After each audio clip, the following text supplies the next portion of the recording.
আজকে আমরা করব একটি মিথ বাস্টিং ভিডিও, অর্থাৎ স্কিন কেয়ারের 3টি প্রচলিত ভুল ধারণা নিয়ে আমরা আলোচনা করব এবং জানিয়ে দেব এই ধারণাগুলির পিছনের বৈজ্ঞানিক সত্যিকে।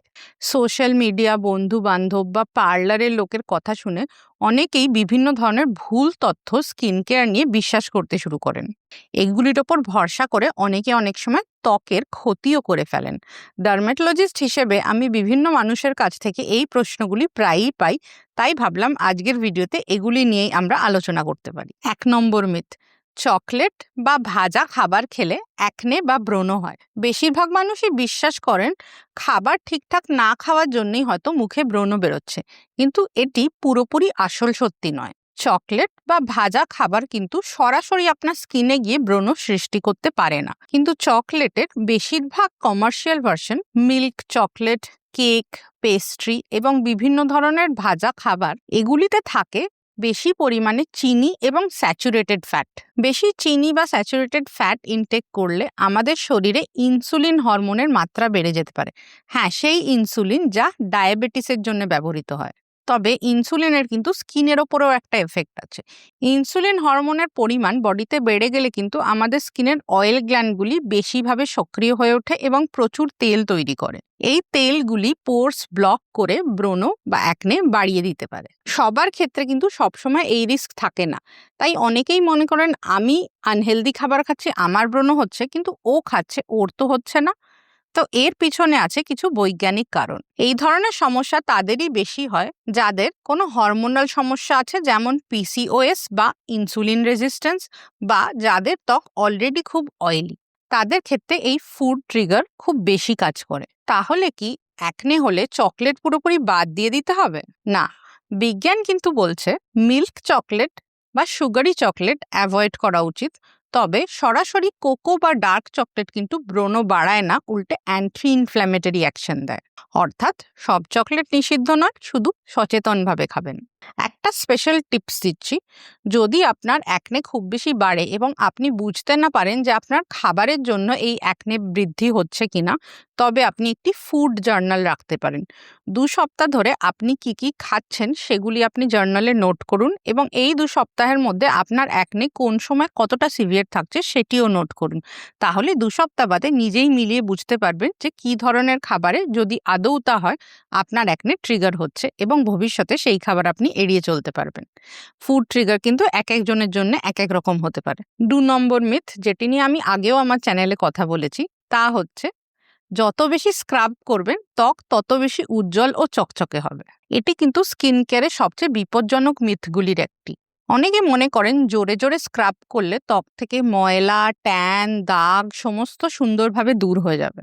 সত্যটা কিন্তু সম্পূর্ণ বিপরীত। স্ক্রাব অর্থাৎ ফিজিক্যাল এক্সফোলিয়েশন হচ্ছে ছোট ছোট গ্র্যানিউলস বা দানার মাধ্যমে ঘষাঘষি করে স্কিনের উপরে ডেড স্কিন সেলস বা মৃত ত্বককোষগুলিকে সরিয়ে ফেলা। কিন্তু স্ক্রাব বেশি করলে এই মৃত ত্বককোষ সরার সঙ্গে সঙ্গে স্কিনের ওপরের ব্যারিয়ার লেয়ারও ক্ষতিগ্রস্ত হয় এবং স্কিনে মাইক্রো টিয়ার্স বা মাইক্রো ইনজুরিজ হয়। এর ফলে ত্বক লাল হয়ে যেতে পারে, খুব বেশি সেন্সিটিভ হয়ে যেতে পারে এবং কিছু কিছু ক্ষেত্রে পিগমেন্টেশন কমার বদলে বেড়েও যেতে পারে। যাদের অ্যাকনে প্রোন স্কিন বা ত্বকে খুব বেশি ব্রণ আছে, তাদের ক্ষেত্রে তো স্ক্রাব করলে এই ব্রণর ব্যাকটেরিয়া আশেপাশে ছড়িয়ে ব্রণও আরো বেড়ে যেতে পারে। তাহলে স্ক্রাব কি করবেন না? সপ্তাহে 1 থেকে 2 বার মাইল্ড স্ক্রাব ব্যবহার করতে পারেন, যদিও অ্যাকনে প্রোন ত্বকে ফিজিক্যাল স্ক্রাব পুরোপুরি এড়িয়ে চলাই ভালো। ফিজিক্যাল স্ক্রাবের বদলে আপনি ব্যবহার করতে পারেন কেমিক্যাল এক্সফোলিয়েশন, যেমন alpha hydroxy acid like glycolic acid বা beta hydroxy acid like salicylic acid দিয়ে করা সম্ভব। এই অ্যাসিডগুলি ত্বকের গভীরে ঢুকে মৃত ত্বককোষকে এমনি এক্সফোলিয়েট করে বের করে দেয়। আপনার খুব বেশি ঘষাঘষির প্রয়োজন পড়ে না, যার ফলে ত্বকের ব্যারিয়ার বা ইনজুরি কোনোটিই হয় না। তবে যাদের অ্যাকনে, রোজেশিয়া, সেনসিটিভ স্কিন বা ব্যারিয়ার ড্যামেজ স্কিন আছে, তাদের স্ক্রাব এড়িয়ে চলাই ভালো। এবার আসছি 3 নম্বর বা শেষ মিথে। অনেকেই রোজ আমাকে প্রশ্ন করেন ফেয়ারনেস ক্রিম কোনটি ব্যবহার করলে স্থায়ীভাবে বা পার্মানেন্টলি ফর্সা হওয়া সম্ভব। এটি আমাদের দেশের সবচেয়ে বেশি প্রচলিত মিথগুলির মধ্যে একটি। এটি বিশ্বাস করে অনেকেই বিভিন্ন ধরনের ফেয়ারনেস ক্রিম নিজের মুখে ব্যবহার করেন এবং তার ফলে অনেক সময় ত্বক কিন্তু পার্মানেন্টলি ক্ষতিগ্রস্ত হয়। বিজ্ঞাপনে অনেক সময় দেখতে পাবেন কয়েকদিন ক্রিম ব্যবহার করলেই মানুষ হয়ে যাবে একেবারে পুরোপুরি ফর্সা, কিন্তু এটি একটি ভুল তথ্য, বৈজ্ঞানিকভাবে সত্যি নয়। ত্বকের রং নির্ভর করছে আমাদের জেনেটিক্স, আমাদের হরমোন লেভেল, আমাদের শরীরের মেলানিন উৎপাদনের ক্ষমতা এবং সান এক্সপোজারের উপর। এগুলি কোনো ক্রিম দিয়েই স্থায়ীভাবে পরিবর্তন করা সম্ভব না। সেই জন্য শুধুমাত্র একটি ক্রিম দিয়ে স্কিনের টোনকে পুরোপুরি পরিবর্তন করাও সম্ভব না। অনেক ফেয়ারনেস ক্রিমে অনেক সময় স্টেরয়েড, হাইড্রোকুইনোন বা মার্কারি দেওয়া থাকে, যা টেম্পোরারি ভাবে ত্বককে ফর্সা করে, কিন্তু অনেক দিন ব্যবহার করলে ত্বকের ক্ষতি হয়। ত্বকের ব্যারিয়ার নষ্ট হয়ে যায়, ত্বক লাল হয়ে যায়, ত্বকে অ্যাকনে দেখা দেয়, ত্বক সেন্সিটিভ বা পাতলা হয়ে যায় এবং অবাঞ্ছিত চুল গজাতে আরম্ভ করে, অর্থাৎ আনওয়ান্টেড হেয়ার গ্রোথ হয়।